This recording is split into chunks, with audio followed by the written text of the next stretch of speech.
The Pixel 9 Pro XL sets new records for having the brightest screen around and has the longest battery life in a Pixel, but the minor camera and processing performance leaves more to be desired, especially when it's $100 more.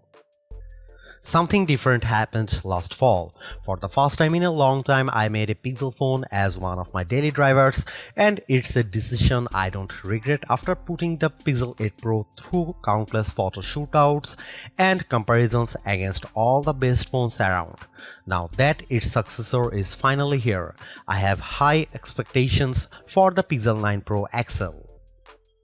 That's because the Pixel 8 Pro stuck around for almost a year, even when newer Android phones like the OnePlus 12 and Galaxy S24 Ultra tried to tempt me away from it. Google's rearranging its Pixel lineup because instead of just one flagship model, we are getting two Pro models instead.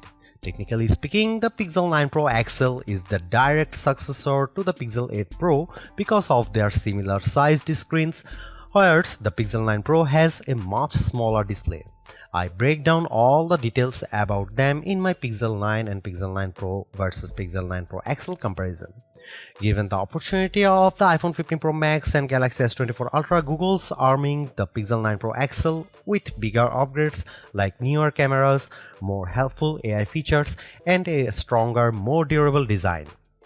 In my Pixel 9 Pro XL review, I will see if it's a worthy update that could convince people to choose it over rival phones. Frankly, I'm annoyed that we are getting back-to-back price hikes because the Pixel 8 Pro launched at $100 more than its predecessor last year with its $999 starting cost. And now with the Pixel 9 Pro XL, it's up by yet another $100 to a starting price of $1,099 in the US. This effectively ends one of the best parts about getting a Pixel phone, their discounted prices. Pixel 9 Pro XL pre-orders are available right now with steep discounts on the flagship phone when you do a trade-in, although it will be available online and select retailers starting on September 4. There's a total of 4 colors at launch: Obsidian, Porcelain, Hazel, and Rose Quartz. I do miss the Bay option for my Pixel 8 Pro, but I do like the Rose Quartz color of my Pixel 9 Pro XL review unit because of its lighter tone. I'm really annoyed that the base starting storage is still 128GB. First and foremost, I love the redesigned camera hump on the back of the phone because it's much more pronounced than ever before. The elongated pill-shaped protrusion in a departure from the edge-to-edge camera bar in past Pixels, but it's exactly what it needs to set it apart from other phone designs. Apart from the camera arrangement, the design of the Pixel 9 Pro XL makes it look eerily similar to the iPhone 14 Pro Max due to the polished metal trims that are now flat as opposed to contoured. I know others may like this change, but it doesn't feel as comfortable to hold as the rounded edges of the Pixel 8 Pro, so it's something I'm just going to need to get used to. Despite this, at least it's still sporting the same matte gloss surfaces as before to give them that always clean, smooth look. Google claims that the design is twice as durable as the Pixel 8 Pro with its IP68 construction, especially with Corning Gorilla Glass Victus 2 protecting its screen. During its Made by Google event, the company made an outrageous claim that Pixel 9 Pro XL 6.8-inch Super Actua display reaches a peak brightness of 3000 nits. I didn't think it was ever going to get close to that in our testing, but I was mistaken. Hands down, the Pixel 9 Pro XL has the brightest screen we have ever tested, reaching a blinding peak of 2469 nits, a substantial improvement over the 1526 nits of the Pixel 8 Pro. And you know what? It shows outside when I play the same 4K HDR clip, with the Pixel 9 Pro XL being noticeably brighter than the Pixel 8 Pro. But it doesn't end there either, because this OLED panel looks marvelous with its rich color tones and wide viewing angles that barely show any distortion when I look at it from an angle. This record-breaking mark is hard to believe, more so when rival phones like Galaxy S24 Ultra tops out at 1326 nits. I am starting to believe that phone makers are leaning on software more so than the hardware to propel their cameras, and the Pixel 9 Pro XL is proof of this. That's because its triple camera system consists of a 50 megapixel main camera, 48 megapixel ultra wide and 48 megapixel telephoto with 5x optical zoom. Technically speaking, the main and telephoto cameras are identical to Pixel 8 Pro, however, the ultra wide benefits from a wider f1.7 aperture, which makes it more suitable for low light. While the rear cameras are similar for the most part, it's the selfie camera that gets the biggest upgrade. A pixel crunching 42 megapixel autofocusing front camera with a wider 103-degree field of view. I won't spill the beans on how it performs just yet, but it's undoubtedly a big upgrade if you intend on using it a lot. Meanwhile, the camera interface is just as intuitive and robust as ever before. Since it's a Pro model, shutter bugs like myself appreciate the Pro controls that let me dial in a few of the camera settings manually. The only new changes include the Add Me feature, which leans on AR guidance to let the photographer be included in the shot along with how panoramic photos are taken. Here are some camera samples of Google Pixel 9 Pro XL.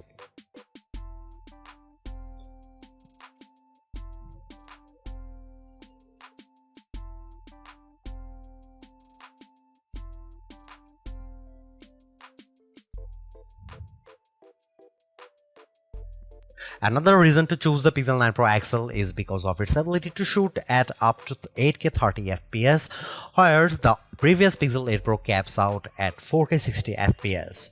On one hand, I like the extra utility of 8K recording because it gives me more playing zoom to edit videos by cropping them or adding digital pans or zooms in my video editing software, but you will need a high performance machine to handle them. While there are plenty of shooting modes and settings to adjust with video, like choosing between 24, 30 or 60 FPS, it still lacks full manual controls to get me the look I really want to go after. Here are some video samples of Pixel 9 Pro XL.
The biggest area of opportunity for the Pixel 9 Pro XL is without a doubt its processing performance, mainly because last year's Tensor G3 underperformed against rivals chips like Apple's A17 Pro and Qualcomm's Snapdragon 8 Gen 3. With the Tensor G4 calling the shots, it's an improvement over the Pixel 8 Pro with Geekbench single and multi-core scores averaging at 100, 929 and 4747 respectively. On paper, it beats Pixel 8 Pro's scores of 1699 and 3666, but it trails the performance benchmark results of the iPhone 15 Pro Max and Galaxy S24 Ultra. Despite this, I am happy to report that its performance is buttery smooth and responsive with all the normal functions I do on my phone. I am also pleased by how it manages to keep more apps in memory with its upgraded 16 GB of RAM, which means less refreshing if I am multitasking. Over on the graphics performance side of things, it's a minimal gain running 3D benchmarks Wildlife Unlimited test to see how its GPU handles. Its 55.63 FPS score in well in line to what I expect out of a flagship device, but it's barely an improvement over the Pixel 8 Pro's 52 FPS score. And compared to the Galaxy S24 Ultra and iPhone 15 Pro Max, the Pixel 9 Pro XL doesn't come close to matching their insane frame rates. But don't let GPU performance tests be the single determining factor, because I loaded up Age of Origins and Modern Combat without any hitch to either of their performances, even when there's a lot of action happening. The Tensor G4 might not be the speediest piece of silicon on the market, but it's certainly bringing along improved power efficiency. That's because of Pixel 9 Pro XL has 5060 mAh battery, which is marginally better than the Pixel 8 Pro's 5050 mAh1. Given how the Pixel 8 Pro came up short at 10 hours and 3 minutes in our battery benchmark test, I'm impressed that Pixel 9 Pro XL beats it in stunning fashion, clocking at 14 hours and 37 minutes at its longest. This is the kind of leap I want to see in any successive device, so I am delighted that we finally have a Pixel with extraordinary battery life. It has taken years to get here, but it's lasted me easily through a day with little worry. In fact, it hovers around 15% battery life each night right before bedtime. Battery life is a key area people look at when buying a phone, so it's long overdue that a Pixel can finally keep up with the competition. On the flip side, the Pixel 9 Pro XL also gets a boost with faster 37W wire charging, which is slightly off from Pixel 8 Pro's 30W charging. This results in getting 63% charged when in 30 minutes of charging, while the Pixel 8 Pro got to 59%. However, wireless charging is still capped at 15W with the use of a second-gen Pixel stand and a slightly slower 12W speed with QI wireless charging. Usually, Pixel devices launch with latest version of Android, but Google's choosing to launch the new Pixel 9 lineup with Android 14 as opposed to Android 15. I know there are people who are on the fence about this decision, but I'm not. Yes, there are certainly new features that accompany Android 15, but the new exclusive Pixel features are enough to tide me over. Of course, AI features play a huge part in Google's phones, and the Pixel 9 Pro XL is no exception. While it doesn't gain as many features as what the Pixel 8 Pro introduced, I do like how the majority of them have a practical purpose. Here's all the new AI feature. First of all, Google Gemini is the virtual assistant that handles everything on the phone, from asking it to create a list of places to visit on your vacation to controlling your favorite smart home devices. What's even better is that I can access Gemini Live by pressing on the corresponding button in the Gemini app. What I am impressed most about Gemini Live is the assistant's ability to handle natural conversation, like when I ask a follow-up question while it's speaking. It's even better that it sounds like I am having a conversation with an actual person.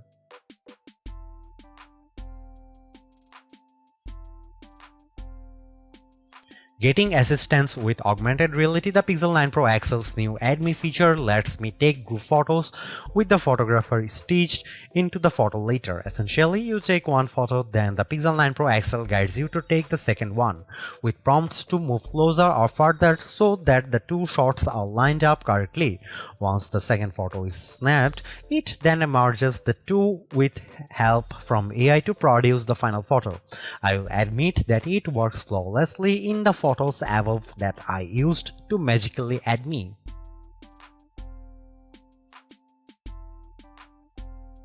Technically a new feature within Magic Editor. I love how the new Reimagine feature uses generative AI to tweak my photos. It works based on backgrounds which I used to changes up the shots with the photos above. By writing down my request in a text box, I am surprised by how it generates the new set of images in less than 4 seconds. While it does accurately produces what I want, it can still occasionally mess up, but it works nicely for the most part. The first image is the original one in the gallery above, and the rest are generated with the Reimagine feature. Pixel Studio uses a text box to generate new images and sketches based on my description. I asked it to make an image with black cats fighting against Teenage Mutant Ninja Turtles on the bench, and I am astonished by what it produces. Yeah, I get a good chuckle from all of them, but it was super quick at generating the images. No other phone currently offers anything similar to this out of the box, so it's a tool I can see myself using. Call screen has been one of my favorite AI features, with the Pixel 8 Pro allowing Google Assistant to take phone calls on my behalf. But the Pixel 9 Pro XL gains the added convenience of call notes. Essentially, it records your phone calls and then creates a summary about it, which is swell if your short-term memory isn't that great. I find it useful because I'm not forced to jot down notes while trying to comprehend the nature of the call. Not only do I get the transcription, but I also like how it intelligently summarizes the call. And finally, the last feature you should know about the Pixel exclusive screenshot app. I'm still on the fence about using it as much as the other features, mainly because it involves taking a lot of screenshots. It basically leans on AI to analyze the contents of your screenshots so it can recall them later on. For example, I used Pixel screenshots to look up the price of a hard drive that was emailed to me. It pulled it up quickly and answered my question about the price. But again, for this to work effectively long term, I need to constantly tell myself to take screenshots. All of these features amplify the software in those two phones, even though it's launching with Android 14 instead. Thankfully, it won't be long before it comes out. Despite this, the Pixel 9 Pro XL is still get the same outstanding 7 years of major software and security updates that make Google's phones prized in the space. Clearly, there are improvements with the Pixel 9 Pro XL. Apart from its brighter display and longer battery life, everything else about the Pixel 9 Pro XL feels like its modest upgrade at best, which is made tougher due to its $100 price increase. While the new AI features are helpful, I was hoping for bigger improvements around its camera and processing performance. Given that the Pixel 9 Pro has the same exact camera arrangement as this, there isn't much justification on picking the Pixel 9 Pro XL for photography. And compared to its direct rivals, the Galaxy S24 Ultra and iPhone 15 Pro Max, they definitely cost more but have better performance overall.